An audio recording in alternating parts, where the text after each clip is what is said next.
पिछले महीने की पहली तारीख यानी 1 अप्रैल 2021 को सुबह 7:54 पर वित्त मंत्री निर्मला सीतारमण ने छोटी बचत योजनाओं पर ब्याज दरों में कटौती के फैसले को पलट दिया था। यह अब तक किसी फैसले के सबसे तेज रोलबैक जैसा था। इसके मुश्किल से 12 घंटे पहले 31 मार्च को वित्त मंत्रालय ने यह ऐलान किया था कि पब्लिक प्रोविडेंट फंड यानी पीपीएफ जैसे स्मॉल सेविंग स्कीम्स यानी छोटी बचत योजनाओं पर ब्याज दरों को घटा दिया गया है। वित्त मंत्री ने 1 अप्रैल को सुबह सुबह ट्वीट कर एक दिन पहले शाम को आए इस फैसले को एक चूक बताया था। वित्त मंत्री भले ही इसे एक चूक बताएं, लेकिन ऐसी रिपोर्ट आई कि ब्याज दरों में कटौती के फैसले का पलटने का निर्णय सरकार में काफी उच्च स्तर पर हुआ। ऐसा माना गया कि यह फैसला 4 राज्यों और एक केंद्र शासित प्रदेश में हो रहे विधानसभा चुनावों में नुकसान पहुंचा सकता था।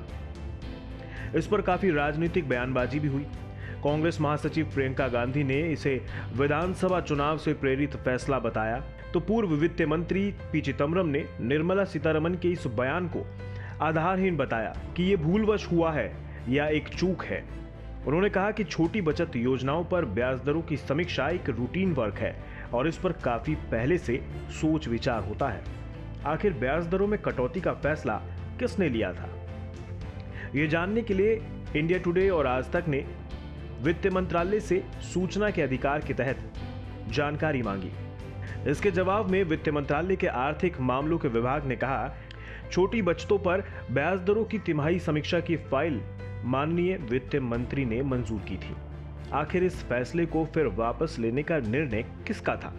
इस सवाल के जवाब में मंत्रालय ने कहा, छोटी बचत योजनाओं पर ब्याज दर के फैसले को वापस लेने के निर्णय को माननीय वित्त मंत्री ने मंजूर किया था। इसका मतलब ये कि ब्याज दरों में कटौती का निर्णय और फिर 12 घंटे के भीतर इस फैसले को वापस लेने का निर्णय दोनों ही वित्त मंत्री निर्मला सीतारमण ने खुद लिए थे। लेकिन इसमें एक सवाल ये भी उठता है कि क्या प्रधानमंत्री से सलाह ली गई थी या उनको जानकारी दी गई थी? आरटीआई के तहत पूछे गए इस सवाल का जवाब हमें नहीं मिला। हमने ये भी कहा कि ब्याज दर में कटौती और फिर इस फैसले को वापस लेने के बारे में जो बैठक हुई उसमें शामिल लोगों के नाम और पद की जानकारी दें। इस सवाल के जवाब में कहा गया, ऐसी कोई मीटिंग नहीं हुई थी।